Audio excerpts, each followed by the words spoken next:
தலைப்புச் செய்தி. திமுக கூட்டணியில் தேமுதிக இணைந்தது பற்றி திருமாவளவன் கருத்து தெரிவித்திருக்கிறார். பழம் நழுவி பாலில் விழுந்தது என்று அவர் கருத்து தெரிவித்திருக்கிறார். விவரங்களை தர இருக்கிறார் செய்தியாளர் பாரி கார்த்திக். வணக்கம் பாரி கார்த்திக், விவரங்களை வழங்கலாம்.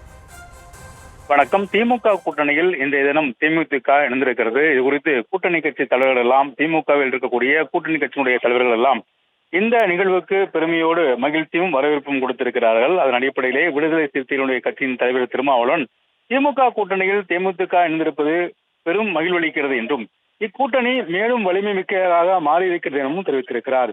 மேலும் உறுதியான வெற்றிக்கு ஏதுவாக அமையும் தேமுதிகவினுடைய வருகை எனவும், அரசியல் பகைவருடைய அடிவரி குமையும் எனவும் தெரிவித்திருக்கிறார். திமுக கூட்டணி உடையும் என்கின்ற அவர்களுடைய கனவில் மண் விழுந்திருக்கிறது என்றும், கலைஞரின் கனவு நனவாகும் வகையில் பழம் நழுவி பாலில் விழுந்திருக்கிறது எனவும் பெருமையோடு திருமாவளவன் சுட்டிக்காட்டியிருக்கிறார். திமுக கூட்டணியில் தேமுதிக இணைந்து குறித்தது 2017 மூலம் தொடர்ச்சியாக திமுக கூட்டணியில் அங்கம் வகிக்கக்கூடிய கூட்டணி கட்சிகள் தேமுதிக வருகையின் குறித்து மகிழ்ச்சியோடும் வரவேற்பு கூறியிருக்கிறார்கள். அதன் அடிப்படையிலே திருமாவளவனும் திமுக கூட்டணி உடையும் என்கின்ற அவர்களுடைய கனவில் மண் விழுந்திருக்கிறது எனவும், கலைஞருடைய கனவு நனவாகும் வகையில் பழம் நழுவி பாலில் விழுந்திருக்கிறது எனவும் தெரிவித்திருக்கிறார். விவரங்களுக்கு நன்றி.